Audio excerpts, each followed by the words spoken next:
ತತ್ವ ಪದಗಳ ಹತ್ತುಕೊಳ್ಳೋದು ಇದ್ರೆ ಅದು ಶರೀಫ್ ಬರೆದಿರ್ತಕ್ಕಂಥ ಹಾಡುಗಳು ಇವೆಲ್ಲ ಬರೀತಕ್ಕಂಥ ಸಾಮರ್ಥ್ಯ ಇಷ್ಟೆಲ್ಲ ತತ್ವ ಎಲ್ಲಿದಿಂದ ಬಂತು ಅಂತ ಕೇಳಿದ್ರೆ ಗುರುವಿನ ಗುಲಾಮನಾಗುವ ತನಕ ದೊರೆಯದಣ್ಣ ಮುಕ್ತಿ ಅನ್ನುವಂಥ ಮಾತ ಹೆಂಗಂದ ಹೇಳ್ತಾರ ಜ್ಞಾನಿಗಳು. ಹಂಗ ಗುರುವಿನ ಸೇವೆ ಮಾಡ್ದ, ಆ ಗುರುವಿನಲ್ಲಿರ್ತಕ್ಕಂಥ ಜ್ಞಾನವನ್ನು ಸಂಪಾದನೆ ಮಾಡ್ದತ್ತಂದ್ರೆ ಒಬ್ಬ ಎಲ್ಲೋ ಏನ್ರಿ ಇಸ್ಲಾಂ ಧರ್ಮದೊಳಗಿಂದ ಹುಟ್ಟಿ ಎಲ್ಲೋ ಪಂಕ್ಚರ್ ತಿದ್ಕೋದು ಬದುಕಬೇಕಾಗಿರ್ತಕ್ಕಂಥ ಶರೀಫನನ್ನ ಜಗತ್ತಿಗಂದ ದೇವರು ಮಾಡಿರ್ತಕ್ಕಂಥದ್ದೇ ಒಬ್ಬ ಸದ್ಗುರುನಾಥ ಅನ್ನೋದನ್ನ ನಾವು ಯಾರೂ ಕೂಡ ಮರಿಬಾರ್ದು ಪುಣ್ಯಾತ್ಮರೇ. ನಾನು ಯಾಕೆ ಹೇಳಕತ್ತೀನಿ ಅಂತ ಕೇಳಿದ್ರೆ ಗುರು ಹತ್ತಿಕೊಂಡ್ರ ಸಮರ್ಥನಾಗಿರ್ಬೇಕು, ಜ್ಞಾನಿ ಆಗಿರ್ಬೇಕು. ಅದಕ್ಕಾಗಿ ಇಲ್ಲಿ ತಂದೆಯಾಗಿರ್ತಕ್ಕಂಥ ಬಸವಣ್ಣನವರು ಹಾಲಯ್ಯನವರಿಗೆ ಇದೆಲ್ಲವನ್ನು ಉಪದೇಶ ಮಾಡ್ತಾರೆ. ಯಾಕಂದ್ರೆ ಮೊದಲಿಗೆ ಮಕ್ಕಳಿಗೆ ನಾವು ಗುರುವಿನ ಬಗ್ಗೆ ಅಂತ ಕಲಿಸ್ಕೊಡ್ಬೇಕು, ತಾಯಿ ಬಗ್ಗೆ ಅಂತ ಹೇಳಿಕೊಡ್ಬೇಕು, ತಂದೆ ಬಗ್ಗೆ ಅಂತ ಹೇಳಿಕೊಡ್ಬೇಕು.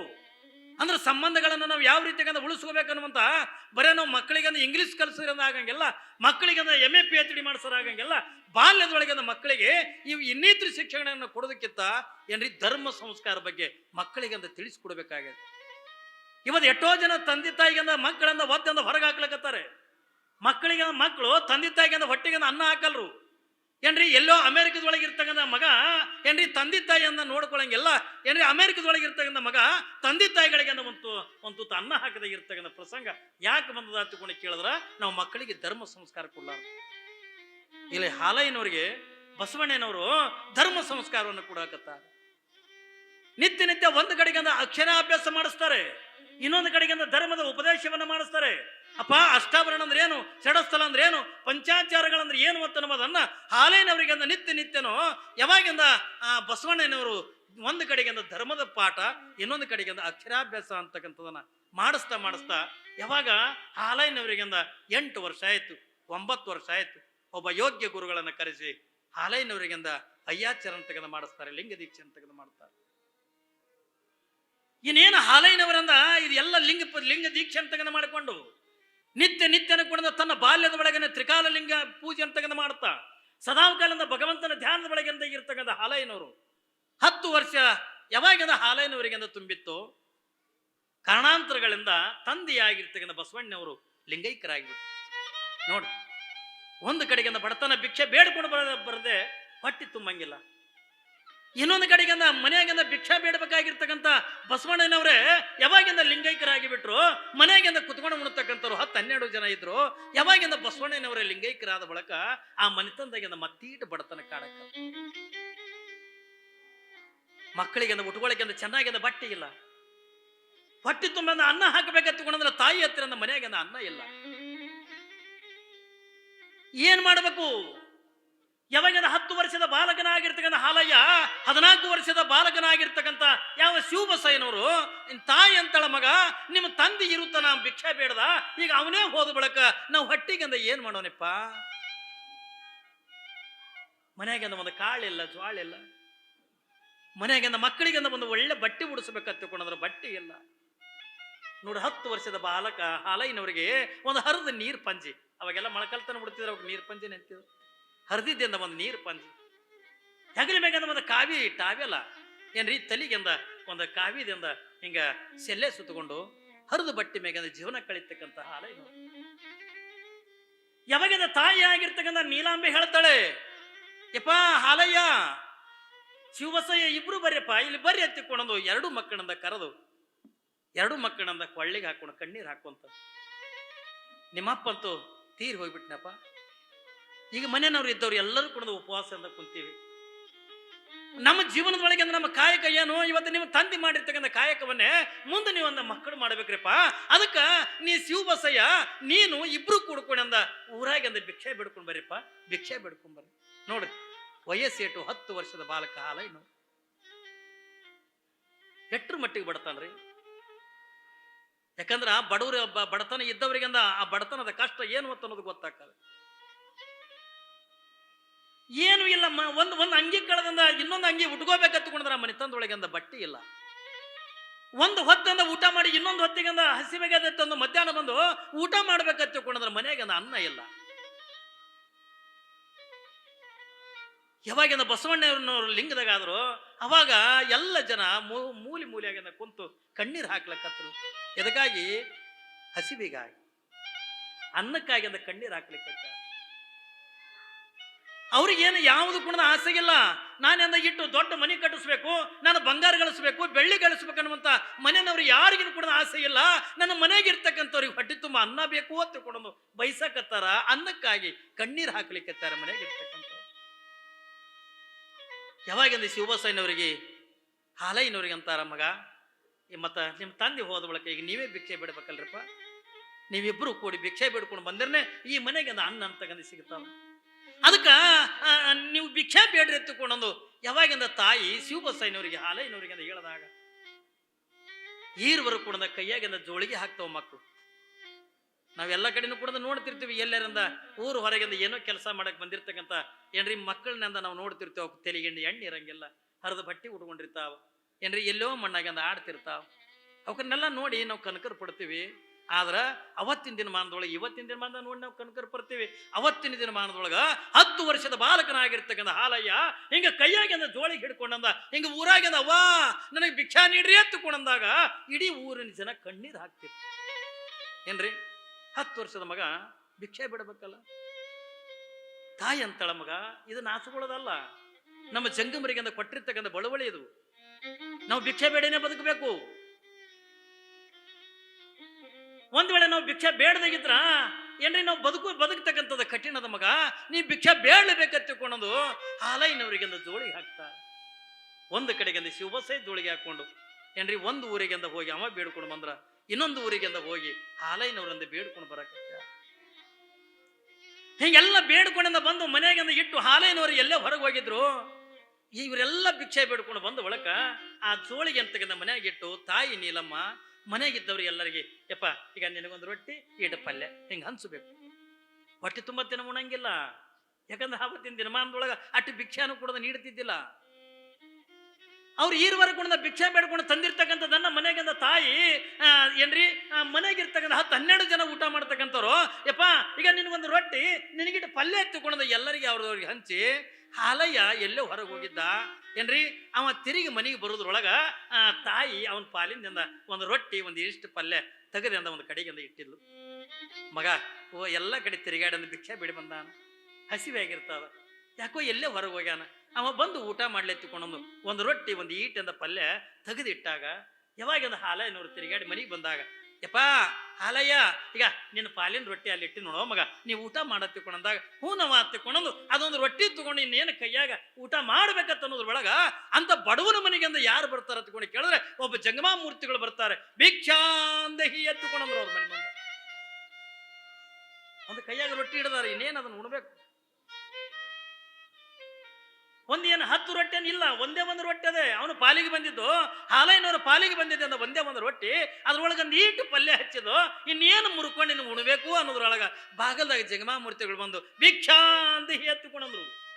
ಯಾವಾಗಿಂದ ಭಿಕ್ಷಾಂದಿ ಎತ್ತನ್ನು ಕೇಳಿದಾಗ ಅವಾಗ ಹಾಲಯ್ಯನವರು ತಾನೇನು ಉಣ್ಬೇಕೆತ್ತುಕೊಂಡಂತಿದ್ದ ಅದೇ ಒಂದು ರೊಟ್ಟಿ ಒಯ್ದು ಜಂಗಮರು ಜೋಳಿಗೆ ಒಳಗೆ ಅಂದ ನೀಡಿ ಬಂದೆಂದ ಒಂದು ಗ್ಲಾಸ್ ನೀರು ಕುಡ್ಕೊಂಡ ಕುಂತ ತಾಯಿ ಬೈಯಕತ್ಲು. ತಾಯಿ ಹಾಲಯ್ಯನವರಿಗಿಂದ ಬೈಲಕತ್ಲು. ಎಷ್ಟು ಹುಚ್ಚಿದೆವೋ ಮಗ, ಬೆಳಗಿನಿಂದ ಇಲ್ಲಿ ತನಕ ಕೂಡ ಭಿಕ್ಷಾ ಬೇಡ ಬಂದಿದಿ. ಅವಾಗಿಂದ ದಿನಮಾನದೊಳಗೆ ಭಿಕ್ಷಾ ಬೇಡಕ್ಕೆ ಕಾರ್ ಒಯ್ತಿದ್ರೇನು, ಕುದುರೆ ಒಯ್ತಿದ್ರೇನು, ತಮಗೆ ಹೊಟ್ಟಿಗೆ ಅನ್ನ ಇಲ್ಲ ತಿಳ್ಕೊಂಡಾಗ ಕೈಯಾಗಿಂದ ಜೋಳಿಗೆ ಹಾಕೊಂಡು ಹಳ್ಳಿಗಳಿಗೆ ತಿರುಗಾಡಿಂದ ಬರ್ತಕ್ಕಂಥದ್ದು. ಇಟ್ಟೆಲ್ಲ ತಿರುಗಾಡಿಂದ ಭಿಕ್ಷಾ ಬೇಡ ಬಂದಿದಿ, ನಿನ್ನ ಪಾಲಿಗೆ ಬಂದಿರ್ತಕ್ಕಂಥ ಒಂದು ರೊಟ್ಟಿ ಅದನ್ನು ಉಣ್ಬೇಕಿಲ್ಲೋ ಮಗ, ಅದನ್ನು ಜಂಗಮರಿಗೆ ಅದನ್ನು ನೀಡಿ ಬಿಟ್ಟೆಲ್ಲ ತಿಳ್ಕೊಂಡಾಗ ಹಾಲಯ್ಯನವ್ರ ಮನಸ್ಸು ಅಂತದವ.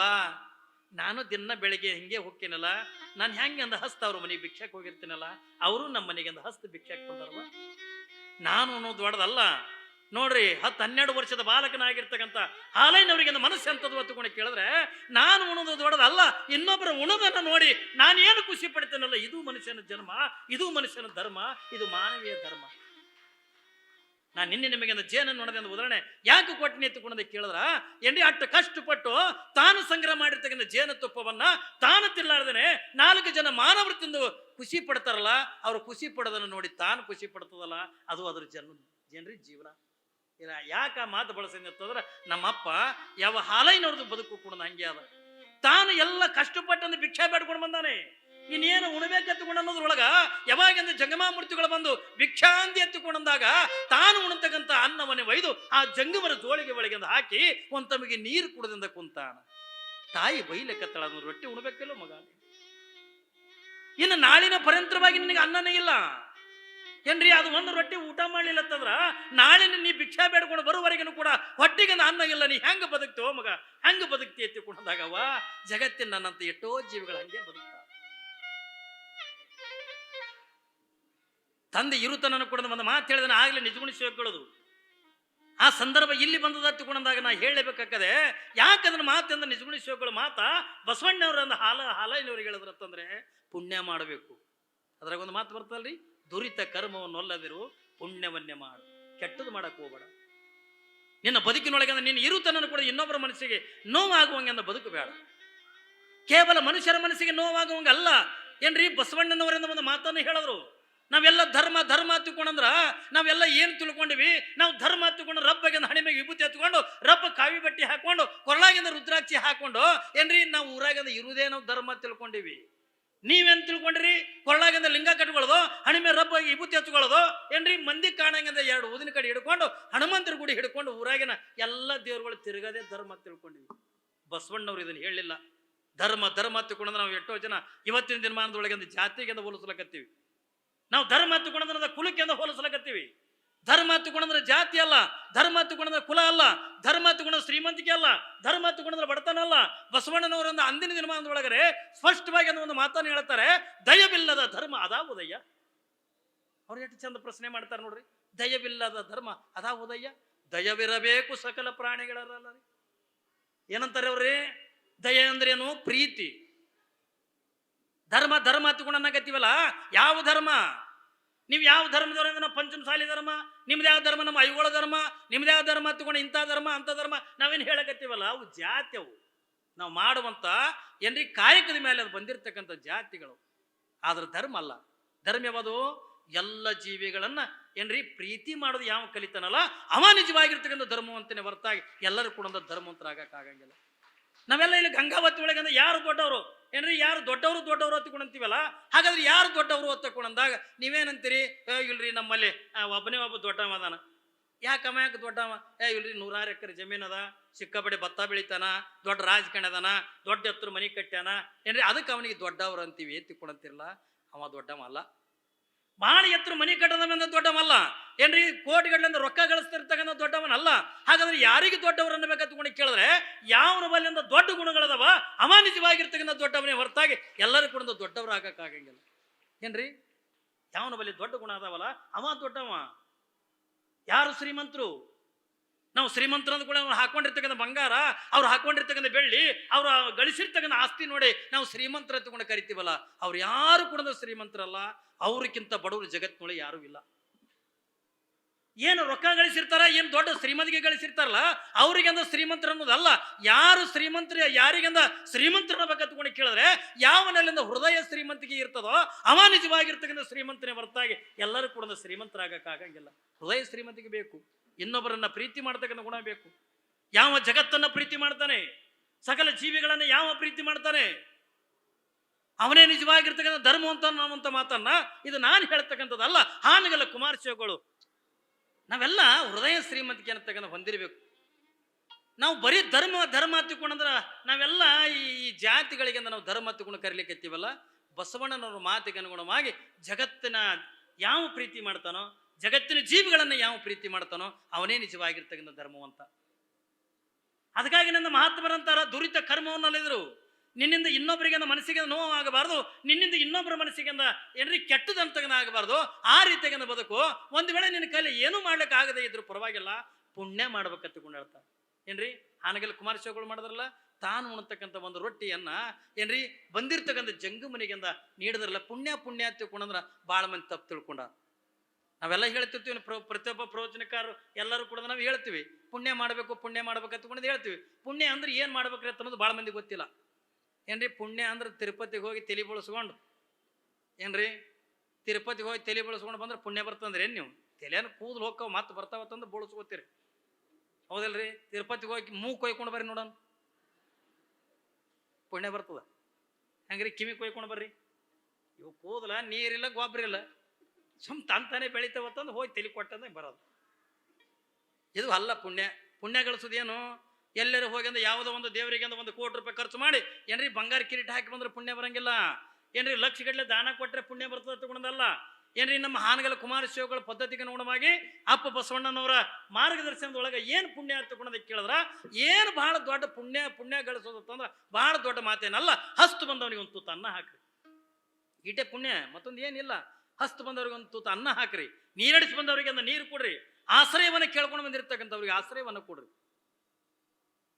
ಯಾರು ದೇಹಿಯ ತಗೊಂಡ ಕಷ್ಟದೊಳಗೆ ಬಂದಿರ್ತಾರಲ್ಲ, ಇದೇ ಹುಬ್ಬಳ್ಳಿ 3000 ಮಾಡಿದ ಜಗದ್ಗುರುಗಳು ಒಂದು ವಚನದೊಳಗೆ ಹೇಳ್ತಾರೆ, ಧರ್ಮ ಧರ್ಮ ತಗೊಂಡ್ರೆ ಯಾವುದು ಹತ್ತುಕೊಂಡು ಕೇಳಿದ್ರ ಬಿದ್ದವರ ನೆತ್ತುವುದು ಶುದ್ಧ ಮಾನವ ಧರ್ಮ ಹತ್ತುಕೊಂಡು ಹೇಳ್ತಾರೆ. ಯಾರು ಕಷ್ಟದೊಳಗಿರ್ತಾರ, ಯಾರು ದುಃಖದೊಳಗಿರ್ತಾರ, ಯಾರು ನೋವಿನೊಳಗಿರ್ತಾರ, ಅಂಥವ್ರು ಏನು ಕಷ್ಟದೊಳಗೆ ಬಿದ್ದಿರ್ತಾರಲ್ಲ ಅಂಥವ್ರ ಕಷ್ಟದೊಳಗೆ ಯಾರು ಭಾಗಿ ಹಾಕಾರಲ್ಲ ಏನ್ರಿ, ಅವ್ರ ಕಷ್ಟ ಪರಿಹಾರ ಮಾಡಕ್ಕೆಂದು ಯಾರು ಭಾಗಿಗಳಾಗಿರ್ತಾರಲ್ಲ ಅವರೇ ನಿಜವಾಗಿರ್ತಕ್ಕಂಥ ಧರ್ಮವಂತರು. ಅದೇ ಪುಣ್ಯ ಏನ್ರಿ. ನಿಮಗೆಲ್ಲ ಪುಣ್ಯ ಅಂತಂದ್ರೆ ಒಂದು ಮಾತು ಹೇಳಿ, ನಿಮ್ಗೆ ಮಹಾಭಾರತ ನೀವೆಲ್ಲರೂ ಕೂಡ ನೋಡಿರ್ಬೇಕು. ಮಹಾಭಾರತ ನಿಮಗೆಲ್ಲ ಚರಿತ್ರೆ ಗೊತ್ತ, ಟಿವಿಯಾಗ ನೋಡಿರಿ, ಧಾರಾವಾಹಿದಾಗ ನೋಡಿರಿ ಏನ್ರಿ. ಇಡೀ ನಮ್ಮ ರಾಜ್ಯದೊಳಗೆ ಟಿವಿ ಬಂದಿದ್ದೆ ಯಾವಾಗ ಅಂತಂದ್ರೆ ರಾಮಾಯಣ ಮಹಾಭಾರತ ಏನ್ರಿ ಧಾರಾವಾಹಿ ಏನು ಬರ್ಲಕ್ಕತ್ತಲ್ಲ ಅವಾಗ ಇಡೀ ಎಲ್ಲರ ಮನೆ ಟಿವಿ ಬಂದು ಎಲ್ಲಾರು ಸಾಲಿಗೆ ಒಂದು ಪಂಚಾಯತಿಗೆ ಒಂದು ಕೊಡ್ತಿದ್ವು ಏನ್ರಿ. ಅದನ್ನ ನಾವು ರೊಕ್ಕ ಕೊಟ್ಟು 5 ಪೈಸೆ ಕೊಟ್ಟು ನೋಡ್ಲಕ್ಕೆ ಹೋಗಿದ್ದೆವು. ಈಗ ಹಂಗಿಲ್ಲ, ಈಗ ಮನೆ ಗಾಡಿ ಅಟ್ಟವ ಅಟ್ಟಾಗಲ್ಲ ಟಿವಿ ಏನ್ರಿ.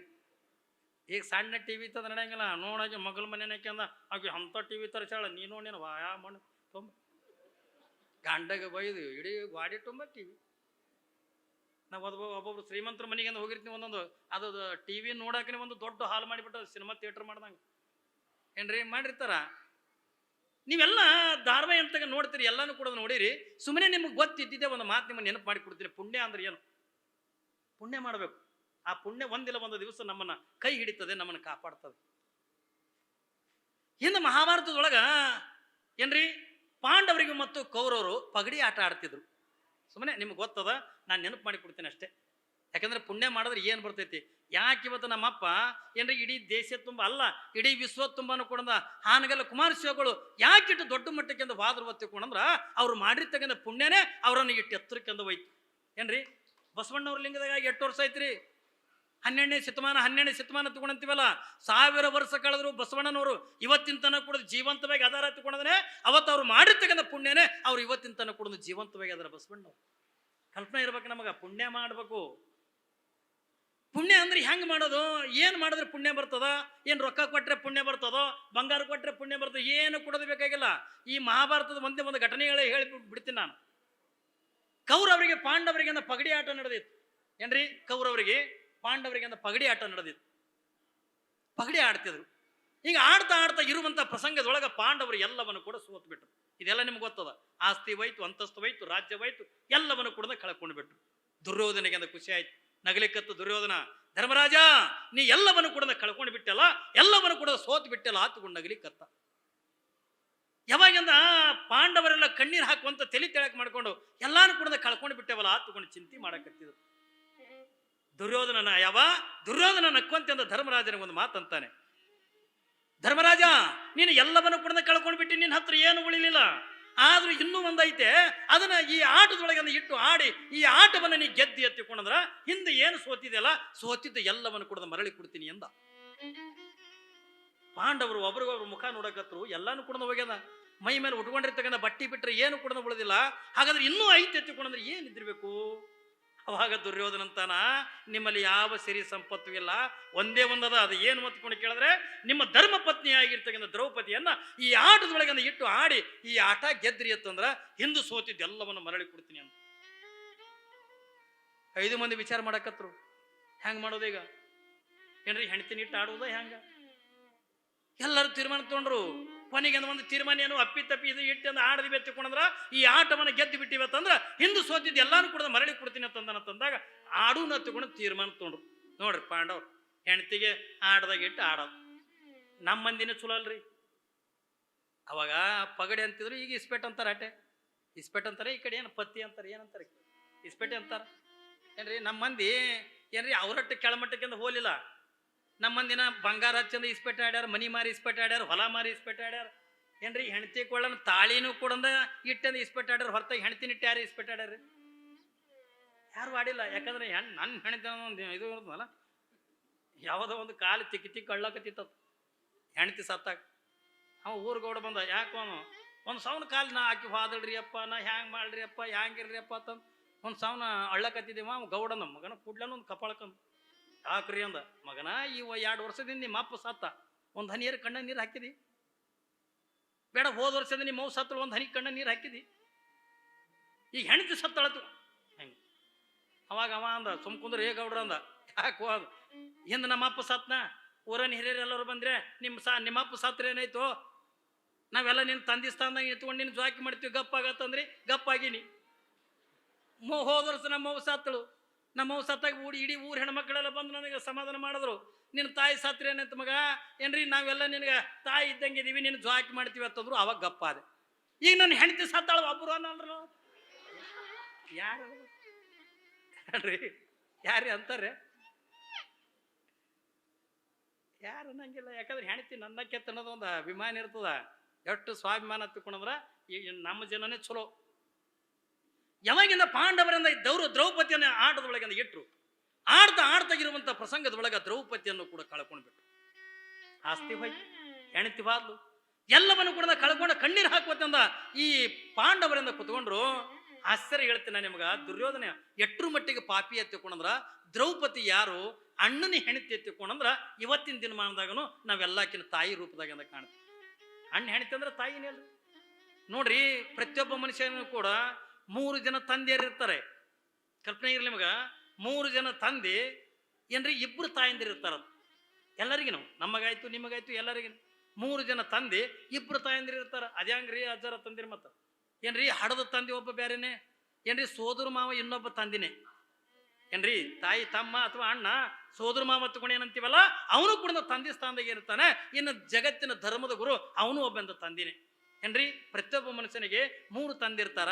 2 ತಾಯಿ ಅಂತಂದ್ರ ಹಡ ತಾಯಿ ಒಬ್ಬಾಕಿ ಏನ್ರಿ ಅಣ್ಣನ ಹೆಂಡತಿ ಅತಿಗಿನೂ ಕೂಡ ಅವಳು ತಾಯಿ ಸ್ಥಾನದಾಗ ನಿಂದಿರ್ತಾಳ. ಅಟ್ನು ಪರಿಕಲ್ಪನೆ ಇಲ್ಲ ಅವನಿಗೆ ದುರ್ಯೋಧನೆ. ಯಾವಾಗಿಂದ ಆಟದೊಳಗಿಂದ ದ್ರೌಪದಿಯನ್ನು ಸೋತು ಬಿಟ್ರು, ಅಲ್ಲೇ ಇರ್ತಕ್ಕಂಥ ದುಶ್ಯಾಸನಿಗೆ ದುರ್ಯೋಧನ ಕರಿತಾನೆ, ದುಶ್ಯಾಸನ ಇಲ್ಲಿ ಬಾ ಇಲ್ಲಿ ಏನಣ್ಣ ಅಂದ. ಯಾವಾಗಿಂದ ಇವರು ಆಟದೊಳಗಿಂದ ದ್ರೌಪದಿಯನ್ನು ಸೋತು ಬಿಟ್ಟಾರೆ, ಹೋಗಿ ಆ ದ್ರೌಪದಿ ಇವತ್ತ ಅವ್ರ ಪಾಂಡವರ ಕಡೆ ಅಲ್ಲ, ಯಾವಾಗಿಂದ ಆಟದೊಳಗೆ ನಾವು ಗೆದ್ದಿವಿ ಎತ್ತಿಕೊಂಡಾಗ ಅವಳ ಮೇಲಿಂದ ನಮ್ದು ಹಕ್ಕ ನಡೀತದೆ, ಹೋಗಿಂದ ದ್ರೌಪದಿಯನ್ನು ಸಭೆ ಒಳಗಿಂದ ಎಳ್ಕೊಂಡು ತುಂಬ ಅಂದ್ರು.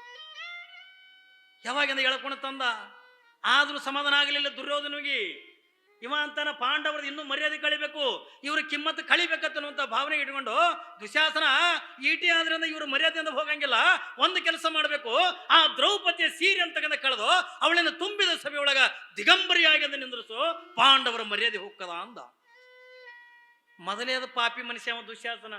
ಮೊದಲೇ ಕ್ವಾಡ್ಗಂತೀರಿ ಮಂಗ್ಯಗಳಂತೀರಿ ನೀವು, ಏನ್ರಿ ಮಂಗ್ಯಾಗಂದ ಹೆಂಡ ಕುಡಿಸೋರು ಏನ್ ಮಾಡ್ತದ್ರಿ, ಮತ್ತಿಡಿ ಜಿಗದಾಡ್ದಂಗ ಮೊದಲೇ ಪಾಪಿ ಒಂದು ದುಶ್ಯಾಸನ. ಯಾವಾಗಿಂದ ಅಣ್ಣ ತೀರ್ಮಾನ ತಗೊಂಡ, ಕೊನೆದಾಗಿಂದ ಯಾವಾಗ ದ್ರೌಪದಿ ಸೀರೆ ಅಂತಕ್ಕಂಥ ಹಿಡಿದು ಒಂದು ಸವನಿಂದ ಎಳಿಲಿಕ್ಕತ್ತ, ಯಾವಾಗಿಂದ ತಾಯಿ ದ್ರೌಪದಿ ಹಿಂಗೆ ಸೀರೆಯ ನಿಲಿಗೆ ಅಂತಕ್ಕಂಥ ಗಟ್ಟಿಯಾಗಿಂದ ಹಿಡ್ಕೊಂಡು ಅಲ್ಲೇ ಕುತ್ಕೊಂಡಿರ್ತಕ್ಕಂಥ ಧರ್ಮರಾಜನಿಗೆ ಅಂತಾಳೆ, ಧರ್ಮರಾಜ ನನ್ನ ಮಾನ ಹೋಗ್ಲಿಕ್ಕತ್ತದೆ, ನನ್ನ ಮಾನ ಉಳಿಸು, ನನ್ನ ಮರ್ಯಾದೆ ಉಳಿಸು ಹತ್ತುಕೊಂಡು ತಾಯಿ ದ್ರೌಪದಿ ಬೇಡ್ತಾಳೆ. ಒಂದು ಕ್ಷಣ ಧರ್ಮರಾಜ ಹಿಂಗೆ ಮ್ಯಾಲ ನೋಡ್ದ, ನೋಡಿ ಮುಖ ಕೆಳಗೆ ಮಾಡ್ಕೊಂಡು ಕುಂತ. ಪಕ್ಕದೊಳಗೆ ಭೀಮ ಕುಂತಿದ. ಬಲಾಢ್ಯನಾಗಿರ್ತಕ್ಕಂಥ ಭೀಮ, ನೀನಾದ್ರೂ ನನ್ನ ಮಾನ ಉಳಿಸು, ನನ್ನ ಮರ್ಯಾದೆ ಉಳಿಸು ಹತ್ತುಕೊಂಡು ಬೇಡ್ಲಿಕ್ಕತ್ತಾನೆ. ಅಲ್ಲೇ ಮಗ್ಲಂದ ಅರ್ಜುನ ಕುಂತಾನೆ, 3 ಲೋಕದ ಗಂಡನಾಗಿರ್ತಕ್ಕಂಥ ಅರ್ಜುನ, ನೀನಾದ್ರೂ ನನ್ನ ಮಾನ ಉಳಿಸು, ನಿನ್ನ ಹೆಂಡತಿ ಮರ್ಯಾದೆ ಹೋಲಕತ್ತದೆ, ಮರ್ಯಾದೆ ಉಳಿಸು ಹತ್ತುಕೊಂಡ ಅಂತ ಅರ್ಜುನ ಕೂಡ ಮರ್ಯಾದೆ ಉಳಿಸ್ಲಕ್ ಆಗಲಿಲ್ಲ. ಕೊನೆಗಿಂದ ನಕುಲ ಸಹದೇವರಿಗೆ ಕೇಳ್ತಾರೆ, ಅವರಂತೂ ಸಣ್ಣವರದಾರೆ, ಇವರೆಲ್ಲ ಉಳಿಸ್ಲಿಲ್ಲ. ಕೊನೆಗಿಂದ ತಾಯಿ ತೀರ್ಮಾನ ತಗೊಂಡು ಇವ್ ಕಡೆ ದುಶಾಸನ ಜೊಗ್ಲಿಕತ್ತಾನೆ ಸೇರಿ, ಇಡೀ ಸೀರೆ ಎಲ್ಲ ಕಳೆದು ಇನ್ನು ಒಂದು ನಿಲಿಗೆ ಮಾತ್ರ ಉಳಿದಿತ್ತು. ಒಂದು ನಿಲಿಗೆಂದ ಕಳೆದು ಬಿಟ್ರೆ ಯಾವ ದ್ರೌಪದಿ ತುಂಬಿದ ಸಭೆಯೊಳಗೆ ದಿಗಂಬರಿಯಾಗಿ ನಿಲ್ತಿದ್ಲು. ಕೊನೆಗಿಂದ ತೀರ್ಮಾನ ತಗೊಂಡು 5 ಜನ ಗಂಡಂದ್ರಿದ್ರು, ಯಾರು ನನ್ನ ಮಾನ ಉಳಿಸಲಿಲ್ಲ, ಯಾರು ನನ್ನ ಮರ್ಯಾದೆ ಉಳಿಸಲಿಲ್ಲ, ಇನ್ನು ಕಾಯ್ಬೇಕಾದವ್ರು ಯಾರು, ಕೃಷ್ಣ ನಿನ್ನ ಬಿಟ್ಟಿರಂದ ಯಾರು ಇಲ್ಲ, ನನ್ನಿಂದ ಇದನ್ನ ತಡಿಲಿಕ್ಕೆ ಆಗಂಗಿಲ್ಲ. ಅದಕ್ಕೆ ಆ 2 ಕೈಗಳನ್ನು ಬಿಟ್ಟು ಕೃಷ್ಣ ತಗೊಂಡದಕ್ಕೆ ಹೋಗೋದು. ಯಾವಾಗಿಂದ ಕೃಷ್ಣ ತಗೊಂಡದಕ್ಕೆ ಹೋಗೋದು ಏನ್ರಿ, ಇನ್ನೇನು ಒಂದು ನಿಲಿಗೆಂದ ಇನ್ನು ಉಚ್ಚಿ ಬಿಡ್ತಿತ್ತು. ಯಾವಾಗಿಂದ ಕೃಷ್ಣ ತಗೊಂಡಕ್ಕೆ ಹೋಗಿಬಿಟ್ಲು, ಸಾವಿರ ಸೀರೆಗಳನ್ನ ಯಾವ ಕೃಷ್ಣ ದ್ರೌಪದಿಗೆಂದ ಕೊಟ್ಟ. ಅಕ್ಷಯಾಂಬರವಾಗಿ ಅಂದ ಸೀರೆಗಳನ್ನ ಕೃಷ್ಣ ಕೊಟ್ಟ. ದುಶಾಸನ ಎಳೆದ ಕೊನೆಗೆ ಅವಳು ಮರ್ಯಾದೆ ಕಳೀಲಿಕ್ಕಾಗಲಿಲ್ಲ, ಎಳೆದು ಸುಸ್ತಾಗಿ ಅದ ನೆಲಕ್ಕೆ ಬಿದ್ದ. ತಾಯಿ ದ್ರೌಪದಿ ತಲೆಮೆಗೆಂದ ಸೆರಗ ಬಚ್ಚಿಕೊಂಡು ಯಾವಾಗಿಂದ ಆ ಕಡೆ ನೋಡಿದ್ರಾಗ ಕೃಷ್ಣ ಒಂದು ಕಡೆಗೆ ನಿಂತಿದ್ದ. ಹೋಗಿ ಕೃಷ್ಣನ ಕೊಳ್ಳಿಗೆ ಬಿದ್ದು ಕಣ್ಣೀರು ಹಾಕ್ಲಿಕ್ಕತ್ಲು ದ್ರೌಪದಿ. ಕೃಷ್ಣ, ಅಂತೂ ನೀನು ನನ್ನ ಮಾನ ಉಳಿಸಿದೆ, ನನ್ನ ಮರ್ಯಾದೆ ಉಳಿಸಿದೆ, ನನ್ನ ಮಾನ ಕಾಪಾಡದೆ ಎತ್ತಿಕೊಂಡು ಯಾವಾಗಿಂದ ದ್ರೌಪದಿ ಕೃಷ್ಣನಿಗೆಂದ ಹೇಳಲಿಕ್ಕತ್ತಾಳೆ. ಕೃಷ್ಣ ನಗಲಿಕ್ಕತ್ತ. ಕಲ್ಪನಾ ಇರ್ಲಿ ಮಗ, ಕೃಷ್ಣ ನಗಲಿಕ್ಕತ್ತ. ಯಾವಾಗಿಂದ ದ್ರೌಪದಿ ಕೇಳ್ತಾಳೆ, ಕೃಷ್ಣ ನಾನು ದುಃಖ ಆಗಿಂದ ಕಣ್ಣೀರು ಹಾಕುವಂತ ನಿನಗೆ ಹೇಳಕತ್ತೀನಿ, ನೀನು ನೋಡಿದ್ರೆ ನಾನು ನಗ್ಲಿಕ್ಕತ್ತಿಲ್ಲ ಹತ್ತುಕೊಂಡಾಗ ಅವಾಗಿಂದ ಕೃಷ್ಣ ಅಂತಾನೆ, ದ್ರೌಪದಿ ನಿನ್ನ ಮಾತು ಕೇಳಿ ನನಗೆ ನಗು ಬರಕತ್ತಿವ. ದ್ರೌಪದಿ ಅಂತಾಳ, ಅಣ್ಣ ನಾ ಏನು ನಗಂತ ಮಾತೇಳೀನಿ ಅಲ್ಲವಾ, ಸಾವಿರ ಸಾವಿರ ಸೀರೆಗಳನ್ನು ಕೊಟ್ಟವನು ನೀನು ಒತ್ತುಕೊಂಡು ಹೇಳಕತ್ತೀನಿ, ನನ್ನ ಮಾನ ಉಳಿಸ್ತವ ನೀನು ಒತ್ತುಕೊಂಡು ಹೇಳಕತ್ತಿದಲ್ಲ, ಅದಕ್ಕೆ ನಿನ್ನ ಮಾತು ಕೇಳಿ ನನ್ನ ನಗು ಬರಕತ್ತದ. ಮತ್ತೆ ಹಾಗಾದ್ರೆ ನನ್ನ ಮಾನ ಉಳಿಸ್ತವ್ರು ಯಾರು, ನನಗೆ ಸಾವಿರ ಸಾವಿರ ಸೀರೆಗಳನ್ನ ಕೊಟ್ಟವ್ರು ಯಾರು ಒತ್ತುಕೊಂಡವಂತ ಪ್ರಶ್ನೆ ಮಾಡಿದಾಗ ಕೃಷ್ಣ ಒಂದು ಮಾತು ಹೇಳ್ತಾನೆ, ತಾಯಿ ನಿನಗೆ ಸಾವಿರ ಸಾವಿರ ಸೀರೆಗಳನ್ನು ಕೊಟ್ಟವ ನಾನಲ್ಲ, ನಿನ್ನ ಮಾನ ಉಳಿಸಿರ್ತಕ್ಕ ನಾನಲ್ಲ, ನಿನ್ನ ಮರ್ಯಾದೆ ಉಳಿಸಿರ್ತಕ್ಕಂಥವ ನಾನಲ್ಲ. ಹಾಗಾದ್ರೆ ಯಾರು ಉಳಿಸಿದ್ರು? ಅವಾಗಿಂದ ಕೃಷ್ಣ ಹೇಳ್ತಾನೆ, ತಾಯಿ ನೀನು ಯಾರು ಕೂಡ ನಿನ್ನ ಮರ್ಯಾದೆ ಉಳಿಸಿಲ್ಲ, ನೀನು ಮಾಡಿರ್ತಕ್ಕಂಥ ಪುಣ್ಯನೇ ಇವತ್ತು ನಿನ್ನ ಮಾನ ಉಳಿಸ್ಯದ ಆತುಕೊಂಡು ಹೇಳು. ಏನು ನೀನು ಮಾಡಿರ್ತಕ್ಕಂಥ ಪುಣ್ಯನೇ ಇವತ್ತು ನಿನ್ನ ಮರ್ಯಾದೆ ಉಳಿಸ್ಯ. ಕೃಷ್ಣ ಅಂತಾನೆ, ಏನ್ರಿ ದ್ರೌಪದಿ ಅಂತಾಳೆ, ಅಣ್ಣ ಕೃಷ್ಣ ಅಂತ ಪುಣ್ಯ ನಾ ಏನ್ ಮಾಡೀನಿ ಅಂತ ಪ್ರಶ್ನೆ ಮಾಡ್ತೀನಿ. ಅಂತ ಪುಣ್ಯ ನಾ ಏನ್ ಮಾಡೀನಿ ನೋಡ್ರಕ್ಕೆ, ಮಾಡಿರ್ತಕ್ಕಂಥ ಪುಣ್ಯನೇ ಆಕೆ ನೆನಪಿಲ್ಲ. ನಮ್ಮದು ಹಂಗಲ್ಲ ಏನ್ರಿ, ನಮ್ಮದು ಹಂಗಲ್ಲ. ಕುಮಾರ ಶಿವರ ಜಯಂತಿ ಉತ್ಸವಕ್ಕೆ 1000 ರೂಪಾಯಿ ಕೊಟ್ಟಿನಿ, ಅದು 100 ಸರಿ ಹೇಳ್ಬೇಕು ನಾವು. ಅಪ್ಪಿ ತಪ್ಪಿ ಹೇಳಿಲ್ಲ ಅಂದ್ರೆ ಕೌಂಟರ್ದಾಗ ಹೊಡ್ಪೇಟ. ಹಂಗ್ರಿ ಮಗ ತನ್ನ ಬೇಕಾದ ನಮ್ದು ಹೆಸರು ಹೇಳ್ತ, ನಮ್ದು ಹೆಸರೇ ಹೇಳಿಲ್ಲ ತಿಳ್ಕೊಣ ಹೊಡೆದಾಡ್ತೀವಿಲ್ಲ ನಾವು. ಹಂಗಲ್ಲ, ದ್ರೌಪದಿ ತಾನು ಮಾಡಿರ್ತಕ್ಕಂಥ ಪುಣ್ಯನ ಅವಳಿಗೆ ಅಂದ ನೆನಪಿಲ್ಲ. ಅವಾಗಿಂದ ಕೃಷ್ಣ ಕೇಳ್ತಾಳಣ್ಣ, ಕೃಷ್ಣ ಅಂತ ಪುಣ್ಯನ ಏನು ಮಾಡೀನಿ ತಿಳ್ಕೊಂಡಾಗ ದ್ರೌಪದಿ ಏನು ಪುಣ್ಯ ಮಾಡ್ಯಾಳ ನೋಡ್ರಿ. ನಿಮಗೆ ಇಲ್ಲಿ ತನ ಇದು ಗೊತ್ತದ ನಿಮಗೆ, ಆದ್ರೆ ಮುಂದಿನ ಬೇಕಾಗಿಲ್ಲ ನಮಗ. ನಮಗೆ ಇದು ಬೇಕಾಗಿಲ್ಲ, ಇದು ಪಗಡಿ ಆಟ ಇವೆಲ್ಲ ಆಟಗಳು ಬೇಕಾಗಿಲ್ಲ ನಮಗ. ಮುಂದಿನ ಆಟ ಹೇಳ್ತೀನಿ ನಾ ನಿಮಗ. ಏನು ಪುಣ್ಯ ಮಾಡ್ಯಾಳ ದ್ರೌಪದಿ? ದ್ರೌಪದಿಗಂದ ವಯಸ್ಸೆಟ್ಟು 16 ವರ್ಷದ ತರುಣಿ, ಇನ್ನೂ ಮದುವೆ ಆಗಿಲ್ಲ. ಬ್ಯಾಸಗಿ ದಿನ ಊರು ಮುಂದೆ ಒಂದು ಹೊಳಿ ಹರಿತಿತ್ತು. ತನ್ನ ಎಲ್ಲ 8-10 ಜನ ಗೆಳತಿಯರನ್ನ ಕರ್ಕೊಂಡು ಏನಂತಾಳ, ಬಿಸಿಲು ಭಾಳ ಐತಿ, ಸೆಕಿ ಭಾಳದ, ಇಲ್ಲೇ ಊರು ಮುಂದೆ ಒಂದು ನದಿ ಅದ, ನಾವೆಲ್ಲ ಹೋಗಿ ನದಿಯಾಗಿಂದ ಸ್ನಾನ ಮಾಡ್ಕೊಂಡು ಬರೋಣ ಬರ್ರಿ ಎತ್ತಿಕೊಂಡು ಎಲ್ಲರನ್ನ ಕರ್ಕೊಂಡು ಹೊಳಿ ದಂಡಿಗೆ ಬಂದ. ಇನ್ನು ಏನು ಹೊಳೆಯಾಗಿಂದ ಇನ್ನು ಕಾಲು ಇಡಬೇಕತ್ತ ಅನ್ನೋದ್ರೊಳಗ ಆ ನದಿ ಮಧ್ಯದೊಳಗ ಒಬ್ಬರು ಮಹಾತ್ಮರು ಸ್ನಾನ ಮಾಡಕತ್ತಿದ್ರು. ಅವ್ರು ಯಾರು ಒತ್ತುಕೊಂಡ ಕೇಳಿದ್ರೆ ಅವರೇ ದುರ್ವಾಸ ಮುನಿಗಳು ಹತ್ತುಕೊಂಡ, ದೊಡ್ಡ ತಪಸ್ವಿಗಳು. ದುರ್ವಾಸ ಮುನಿಗಳು ಸ್ನಾನ ಮಾಡಕತ್ತಿದ್ರು. ಯಾವಾಗಿಂದ ದುರ್ವಾಸ ಮುನಿಗಳಿಂದ ಸ್ನಾನ ಮಾಡಕತ್ತಾರೆ, ದ್ರೌಪದಿ ಅದನ್ನ ನೋಡಿಬಿಟ್ಲು. ತನ್ನ ಎಲ್ಲ ಗೆಳತಿಯರಿಗಂತಾಳ, ಬೇಡ ಅಲ್ಲಿ ಮಹಾತ್ಮರ ಸ್ನಾನ ಮಾಡುವಾಗ ನಮ್ಮಂತ ಹೆಣ್ಣು ಮಕ್ಕಳಿಂದ ಸ್ನಾನ ಮಾಡಬಾರ್ದು, ಅವ್ರು ಸ್ನಾನ ಮಾಡಿ ಮ್ಯಾಲ ಬಂದ ಒಳಗ ನಾವು ಆಮೇಲೆ ಸ್ನಾನ ಮಾಡೋಣ ತಿಳ್ಕೊಂಡು ದಂಡಿಗೆ ನಿಂತು ಅರ್ಧ ತಾಸು ಆಯ್ತು, 1 ತಾಸು ಆಯ್ತು, ಆ ಋಷಿಗಳ ಮ್ಯಾಲೆ ಬರಲಿಲ್ಲ. ಯಾವಾಗಿಂದ ಕೇಳ್ತಾಳೆ ದ್ರೌಪದಿ, ಅಜ್ಜ ಪೂಜ್ಯರೇ ನೀವು ಬೇಗಂದ ಮ್ಯಾಲ ಬರ್ರಿ, ನೀವು ಮ್ಯಾಲ ಬಂದ ಬಳಕ ನಿಮಗೆ ನಮಸ್ಕಾರ ಮಾಡಿ ನಾವು ಸ್ನಾನ ಮಾಡ್ಬೇಕಂತಕೊಂಡು ನಿಂತೀವಿ, ಅದಕ್ಕೆ ನೀವು ಬೇಗಂದ ಮ್ಯಾಲ ಬರ್ರಿ ಎತ್ತಿಕೊಂಡಾಗ ದುರ್ವಾಸ ಮುನಿಗಳಂತಾರೆ, ತಾಯಿ ದ್ರೌಪದಿ ಈ ಸದ್ಯ ನಮ್ಮ ಮ್ಯಾಲ ಬರುವಂತ ಸ್ಥಿತಿಯಾಗಿಲ್ಲ ಹತ್ತಿಕೊಳ್ಳೋದು, ಮ್ಯಾಲ ಬರುವಂತ ಸ್ಥಿತಿಯಾಗಿಲ್ಲ. ಅವ್ರದ್ದು ಏನೋ ಜಪ ಇರ್ತಾವ, ಮಹಾತ್ಮರಲ್ಲ ಏನೋ ಜಪ ತಪ ಏನ್ರಿ ಇರ್ಬೇಕು, ನೀರಾಗ ನಿಂತ್ಕೊಂಡು ಮಾಡೋದು. ಮತ್ತೊಂದು ತಾಸು ನಿಂತು ಮ್ಯಾಲ ಬಿಸಿಲು ಬಡಿಲಿಕ್ಕತ್ಯಾವ, ಕಾಲು ಸುಡ್ಲಿಕ್ಕತ್ಯಾವ. ಅವಾಗ ದ್ರೌಪದಿಗೆ ಮತ್ತೆ ಸಿಟ್ಟು ಬಂತು, ಅಜ್ಜ ನಾವು ನಿಂತಂದ 2 ತಾಸು ಆಯ್ತು, ನೀವು ಬೇಗಂದ ಮ್ಯಾಲ ಬರ್ರಿ, ನೀವು ಮ್ಯಾಲ ಬಂದ ಬಳಕ ನಾವು ಸ್ನಾನ ಮಾಡ್ಬೇಕು, ನೀವು ಬೇಗ ಮ್ಯಾಗ ಬರ್ರಿ ಅಂತಂದಾಗ ಮತ್ತು ದುರ್ವಾಸ ಮುನಿಗಳಂತಾಳ, ದ್ರೌಪದಿ ನಾ ಸದ್ಯ ಮ್ಯಾಲ ಬರುವಂತ ಸ್ಥಿತಿಯಾಗ ನಾ ಇಲ್ಲ ತಿಳ್ಕೊಳ್ಳೋದು. 2ನೇ ಸರಿನೂ ಹಂಗೆ ಅಂದ್ರೆ. ಅವಾಗ ದ್ರೌಪದಿ ವಿಚಾರ ಮಾಡ್ತಾಳೆ, ಬಹುಶಃ ಅಲ್ಲಿ ಏನೋ ಆಗಿರ್ಬೇಕು, ಅದಕ್ಕೆ ಮಹಾತ್ಮರು ಹಿಂಗ ಅನ್ನಕತ್ಯಾರ. ಇವಳು ವಿಚಾರ ಮಾಡಿದ್ದು ಸತ್ಯನೇ ಇತ್ತು, ಅಲ್ಲಿ ಆಗಿದ್ದು ಕೂಡ ಸತ್ಯನೇ ಇತ್ತು. ಏನಾಗ್ಯದ ತಗೊಂಡು ಕೇಳಿದ ದುರ್ವಾಸ ಮುನಿಗಳು ನದಿಯಾಗಿಂದ ಸ್ನಾನ ಮಾಡುವಂತ ಪ್ರಸಂಗದ ಒಳಗ ಆ ನೀರಿನ ಸೆಳೆತಕ್ಕ ಅವ್ರು ಹಾಕೊಂಡಿರ್ತಕ್ಕಂಥ ಲಂಗೂಟಿ ನೀರಾಗ ಹರ್ಕೊಂಡು ಹೋಗಿತ್ತು. ದಿಗಂಬರೆ ನಿಂತಿದ್ರು ನೀರಾಗ ದುರ್ವಾಸ ಮುನಿಗಳು, ಮ್ಯಾಲೆ ಹೆಣ್ಣು ಮಕ್ಕಳು ನಿಂತಾರೆ. ಈಗ ಅವ್ರ ಇದ್ರಿಗೆ ನಾ ದಿಗಂಬರೆ ಹೋದ್ರೆ ತಪ್ಪಾಕತಿ, ನೀರಾಗಿಂದ ಮರ್ಯಾದೆಗೆ ಅವ್ರು ನಿಂತಾರ. ಅವ್ರ ಮ್ಯಾಲ ಬಂದ ಬಳಕೆಂದ ಅವರಿಗೆ ನಮಸ್ಕಾರ ಮಾಡಿ ನಾವು ನೀರಾಗಿಂದ ಹೋಗ್ಬೇಕತ್ತಂದು ಇವ್ರು ನಿಂತಾರ. ದ್ರೌಪದಿ ಇದನ್ನ ಅರ್ಥ ಮಾಡ್ಕೊಂಡ್ಲು. ನೋಡ್ರಿ 16 ವರ್ಷದ ತರುಣಿಗಿಂದ ಎಂತ ಜ್ಞಾನ ಇತ್ತು ಅಂತ ಕೇಳಿದ್ರೆ ಅಲ್ಲಿ ನೀರಾಗಿ ನಡೆದಿರ್ತಕ್ಕಂಥದ್ದು ದ್ರೌಪದಿಗಿಂದ ಗೊತ್ತಾಯ್ತು. ಯಾವಾಗಿಂದ ದ್ರೌಪದಿ ವಿಚಾರ ಮಾಡಿಕೊಂಡು ನದಿ ಮ್ಯಾಲಿಂದ ಹೋಗ್ಕಳೆ ಕಿಮ್ಮತ್ತಿನ ಸೀರೆ ಉಟ್ಕೊಂಡಿದ್ಲು. ಅವಾಗೆಲ್ಲ ರೇಷ್ಮೆ ಮಡಿಗಳೇ ಉಡ್ತಿದ್ರು, ಈಗಿನಾಗಿಂದ ಪ್ಲಾಸ್ಟಿಕ್ ಸೀರೆ ಉಡ್ತಿದ್ರು. ಅವಾಗೆಲ್ಲ ರೇಷ್ಮೆ ಮಡಿಗಳಿಂದ ಉಡ್ತಿದ್ರು. ಕಿಮ್ಮತ್ತಿನ ಸೀರೆ ಹುಟ್ಟಿದ್ಲು ದ್ರೌಪದಿ, ಮ್ಯಾಲ ಹೋದ್ಲು, ಹೋಗಿನ ಅಂತ ಕಿಮ್ಮತ್ತಿನ ಸೀರೆ ಸೆರಗಂತಕ್ಕಂಥ ಅರ್ದು ನೀರಾಗಿಂದ ತೇಲಿ ಬಿಟ್ಲು. ಅದು ತೇಲ್ತಾ ಬಂದು ದುರ್ವಾಸ ಮುನಿಗಳಿಗೆ ಕೈಯಾಗಿಂದ ಸಿಕ್ತು. ಯಾವಾಗಿಂದ ಕೈಯಾಗಿ ಸಿಕ್ತು ಅದನ್ನೇ ಲಂಗೂಟಿ ಮಾಡಿ ಅಂದ ಹಾಕೊಂಡಿಂದ ಮ್ಯಾಲ ಬಂದಾಗ ಎಲ್ಲ ಹೆಣ್ಮಕ್ಳು ನಮಸ್ಕಾರ ಮಾಡಿದ್ರು ದುರ್ವಾಸ ಮುನಿಗಳಿಗೆ. ಕೊನೆಯದಾಗಿಂದ ದ್ರೌಪದಿ ಹೋಗಿ ದುರ್ವಾಸ ಮುನಿಗಳಿಗೆ ನಮಸ್ಕಾರ ಮಾಡಿದಾಗ ದುರ್ವಾಸ ಮುನಿಗಳ ಕಣ್ಣಾಗ ನೀರು ಬಂತು. ತಾಯಿ ನೋಡ್ರಿ, ದುರ್ವಾಸ ಮುನಿಗಳು ಒಂದು ಮಾತಂತಾರೆ, ತಾಯಿ ನನ್ನ ಮಾನ ಹೋಗುವಂತ ಪ್ರಸಂಗದ ಒಳಗ, ನನ್ನ ಮರ್ಯಾದೆ ಹೋಗುವಂತ ಪ್ರಸಂಗದ ಒಳಗ ನಿನ್ನ ಗೇಣ ಸೀರೆ ಸೆರಗನ್ನು ತೆಗೆದು ಹರಿದು ಇವತ್ತ ನನಗೆಂದ ಕೊಟ್ಟು ನನ್ನ ಮಾನ ಉಳಿಸಿದೆಲ್ಲ, ಈ ಗೇಣ ಸೀರೆ ಸೆರಗ ನಿನ್ನ ಮಾನ ಹೋಗುವಂತ ಪ್ರಸಂಗದ ಒಳಗ ಸಾವಿರ ಸಾವಿರ ಸೀರೆಗಳಾಗಿ ನಿನ್ನ ಮಾನ ಉಳಿಸಲಿ ತಿಳ್ಕೊಂಡು ದುರ್ವಾಸ ಮುನಿಗಳನ್ನ ಆಶೀರ್ವಾದ ಮಾಡಿದ್ರು. ನೋಡ್ರಿ, ಮಾಡಿರ್ತಕ್ಕಂಥ ದಾನ ಏಟಕಿ ಹಾಗೆ ಅವಳು ಮಾಡಿರ್ತಕ್ಕಂಥ ದಾನ ಏಟು, ಒಂದು ಗೇಣ ಸೀರೆ ಸೆರಗ ದಾನ ಮಾಡಿದಕ್ಕೆ ಸಾವಿರ ಸಾವಿರ ಸೀರೆಗಳನ್ನು ಕೊಟ್ಟಿರ್ತಕ್ಕಂಥದ್ದು ಅವಳು ಮಾಡಿರ್ತಕ್ಕಂಥ ಪುಣ್ಯ. ಅದಕ್ಕಾಗಿನೇ ಮಹಾತ್ಮರಂತಾರ, ದುರಿತ ಕರ್ಮವನ್ನು ಅಲ್ಲದಿರು ಪುಣ್ಯವನ್ನೇ ಮಾಡು. ಇಲ್ಲಿ ಹಾನಗಲ್ ಕುಮಾರಸ್ವಾಮಿಗಳು ಏನ್ರಿ ಹಾಲೈನವರು ಮಾಡಿರ್ತಕ್ಕಂಥ ಪುಣ್ಯ ಏಟು ಹೊತ್ತುಕೊಂಡು ಕೇಳಿದ್ರ ಏನ್ರಿ, ತಾನು ಉಣ್ಬೇಕಾಗಿರ್ತಕ್ಕಂಥ ಒಂದು ರೊಟ್ಟಿಯನ್ನ ಯಾರಿಗೆ ದಾನ ಮಾಡ್ತಾರ? ಭಿಕ್ಷಾಂತಿ ಎತ್ತುಕೊಂಡು ಬಂದಿರ್ತಕ್ಕಂಥ ಜಂಗಮನಿಗೆಂದ ದಾನ ಅನ್ನತಕ್ಕಂಥದನ್ನ ಮಾಡಿ ತಾನು ಉಪವಾಸದಿಂದ ಕುಂದಿರ್ತಕ್ಕಂಥ ಪ್ರಸಂಗ ಹಿಂಗೆಲ್ಲ ಜೀವನ ನಡೆದಿತ್ತು. ಏನ್ರಿ, ಭಿಕ್ಷಾ ಬೇಡ್ಕೋತ ಬದುಕು ನಡೆದಿತ್ತು. ಒಂದು ಊರಿಗೆಂದ ಹಾಲೈನವರಿಂದ ಭಿಕ್ಷಾಕ್ ಹೋಗಿರ್ತಾರ. 12 ವರ್ಷ 13 ವರ್ಷ ಬಾಲಕ. ಯಾವಾಗಿಂದ ಭಿಕ್ಷಾಕೆಂದ ಹೋದಾಗ ಆ ಊರಾಗ ಒಬ್ಬ ಹಿರಿಯ ಮನುಷ್ಯ ಏನ್ರಿ ಒಂದು ಕಟ್ಟಿಗೆಂದ ಕುಂತಿರ್ತಾನ.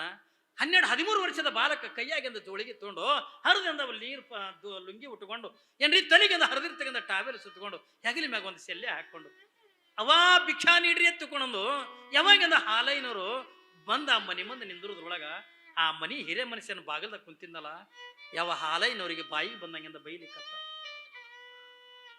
ಹಾಲೈನವರಿಗಿಂದ ಬಾಯಿಗೆ ಬಂದಂಗಿಂದ ಬೈಲಿಕ್ಕತ್ತಾನೆ. ಅಲ್ಲ, ನಿನ್ನ ವಯಸ್ಸೇನು, ನಿನ್ನ ಮಾತೇನು? ಅಲ್ಲ, ಈಗ ನಿನಗೆ 12-13 ವರ್ಷದಿಂದ ವಯಸ್ಸದೆ, ಆಗ್ಲೇ ನಿನ್ನ ಭಿಕ್ಷಾ ಬೇಡಕತ್ತಿಲ್ಲಪ್ಪ. ನೋಡ್ರಿ, ಹಾಲೈನವರಿಗಿಂದ ಬೈಲಿಕ್ಕತ್ತ. ಏನು ಬಂದ ನಿನಗೆ ಅಂತ ಕರ್ಮ? ಅಲ್ಲ, ಎಲ್ಲರ ಹೋಗಿ ಏನ್ರಿ ಅಂದ ಶಿಕ್ಷಣ ಏನ್ರಿ ಅಭ್ಯಾಸ ಅಂತಗಂದ ಮಾಡಿ ಏನ್ರಿ ಒಂದು ಶಿಕ್ಷಣವನ್ನ ಕಲಿಬೇಕಂತ ಮನಸ್ಸು ಬಿಟ್ಟು ನೀನು ಹಳ್ಳಿಗೆ ತಿರುಗಿಂದ ಭಿಕ್ಷಾ ಬೇಡಕತ್ತಿಲ್ಲ ಸ್ವಾಮಿ. ಬುದ್ಧಿಗಿದ್ದಿ ಎಲ್ಲಿಟ್ಟಿದಿ ನೀನು? ಏನ್ರಿ ಚಂದಾಗಿಂದ ವಿದ್ಯಾಭ್ಯಾಸ ಮಾಡೋ, ಯಾಕೆ ಭಿಕ್ಷಾ ಬೇಡಕತ್ತಿದಿ? ಯಾಕೆ ಭಿಕ್ಷುಕನಾಗ್ಲಕತ್ತಿದಿ? ಹೀಗೆ ಇಟ್ಟು ಭಿಕ್ಷಾ ಬೇಡಕತ್ರ ಮುಂದೆ ನೀ ಎಟ್ಟು ಭಿಕ್ಷುಕನಾಗ್ಲಿಕ್ಕೆ. ಯಾವಾಗಿಂದ ಹಾಲೈನವರಿಗಿಂದ ವಯಸ್ಸೆಟ್ಟು 12-13 ವರ್ಷ. ಯಾವಾಗಿಂದ ಯಜಮಾನ ಮನುಷ್ಯನ ಬೈಲಿಕ್ಕತ್ತಾನೆ, ಬುದ್ಧಿಗಿದ್ದಿ ಎಲ್ಲಿಟ್ಟಿದಿ ನೀನು? ಅಲ್ಲ, ಒಬ್ಬ ಜಂಗಮರ ಹೊಟ್ಟೆ ಒಳಗಿಂದ ಬಿಟ್ಟು ಬರೇ ಭಿಕ್ಷಾ ಬೇಡದೆ ಆಗ್ಬಾರ್ದು ನಿನ್ನ ಜೀವನ. ಬರೀ ಭಿಕ್ಷಾ ಬೇಡೋದನ್ನು ಬಿಟ್ಟರೆ ನೀನು ಏನೇನು ಕೂಡ ಕಲಿಸಿಲ್ಲೇನು? ಯಾಕೆ ನಿನ್ನ ಬದುಕಿಂದ ಹಾಳು ಮಾಡ್ಕೊಳಕತ್ತೀರಿ? ಯಾಕೆ ನಿನ್ನ ಜೀವನ ಅಂತಕ್ಕಂಥ ಹಾಳು ಮಾಡ್ಕೊಳಕತ್ತೀರಿ? ಏನಾದ್ರೂ ಕೂಡ ಕಲಿತಿಂದ ಒಬ್ಬ ದೊಡ್ಡ ವ್ಯಕ್ತಿ ಆಗೋದನ್ನ ಬಿಟ್ಟು ಯಾಕೆಂದು ಭಿಕ್ಷೆ ಬೇಡಕತ್ತೀವೋ ಸ್ವಾಮಿ? ಹೋಗು, ಯಾಕೆ ಭಿಕ್ಷೆ ಬೇಡಕತ್ತಿ ಎತ್ತುಕೊಂಡು ಬಾಯಿಗೆ ಬಂದಂಗೆಂದ ಬೈದು ಬಿಟ್ಟು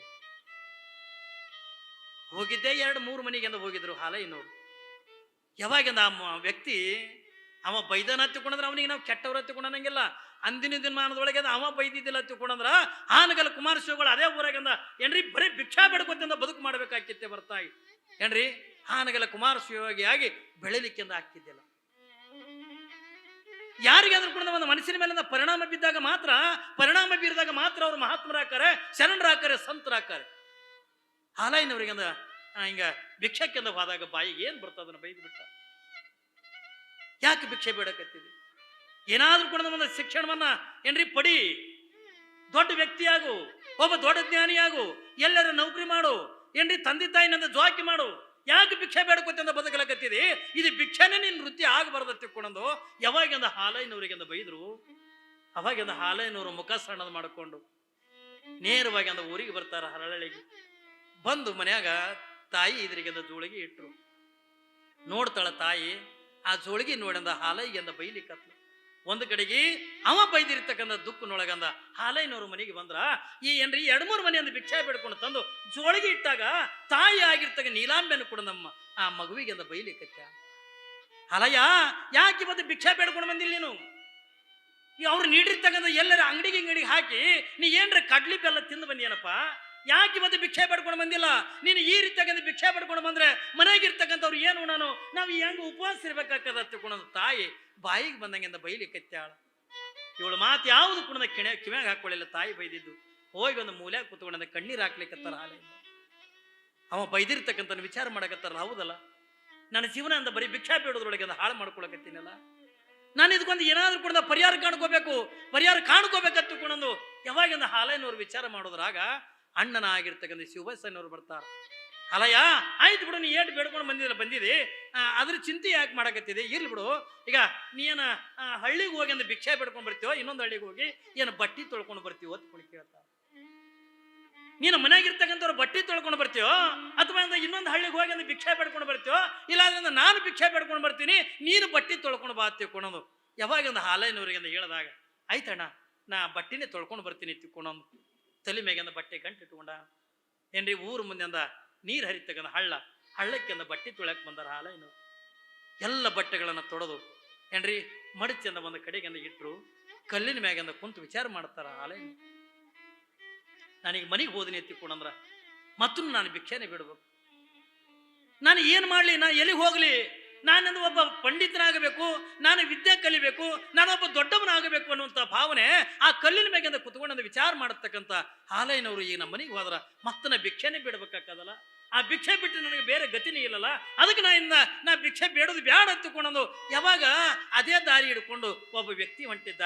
ಆ ಹಾಲೈನವ್ರ ನಂತರ, ಅಣ್ಣ ಇದು ಬಟ್ಟೆ ಗಂಟು ಒಯ್ದು ನನ್ನ ಮನೆಗೆ ಅಂದ ಕೊಡಪ್ಪ ತಿಳ್ಕೊಂಡು. ಏನ್ರಿ ಬಟ್ಟೆ ತೊಳೆದು ಏನು ಮಡಿಬಾಡಿ ಇಟ್ಟಿದ್ರಲ್ಲ ಆ ಬಟ್ಟೆ ಗಂಟೆ, ಅಣ್ಣ ಇದನ್ನ ಒಯ್ದು ನನ್ನ ಊರಿಗೆ ಅಂದ ಮುಟ್ಟಿಸು, ಮನೆಗೆ ಮುಟ್ಟಿಸ ತಿಳ್ಕೊಂಡು ಬಟ್ಟೆ ಗಂಟೆ ಇನ್ನೊಬ್ಬನ ಕೈಯಾಗಿ ಅಂದ ಕೊಟ್ಟು ಹಾಲೈನವರು ಆ ಹಳ್ಳ ದಾಟಿ ಹೊಂಟೇ ಬಿಟ್ರು. ಎಲ್ಲಿಗೆ ಹೋಗ್ಬೇಕು ಅನ್ನೋದು ಗೊತ್ತಿಲ್ಲ, ಯಾರಿಗೆ ಬೆಟ್ಟ ಆಗಬೇಕು, ನಾನು ಎಲ್ಲಿರ್ಬೇಕು, ಇದು ಯಾವುದು ಕೂಡ ಗೊತ್ತಿಲ್ಲ. ಹಳ್ಳ ದಾಟಂದ ಹಾಲೈನವರಿಂದ ಹೋಗೇ ಬಿಟ್ರು.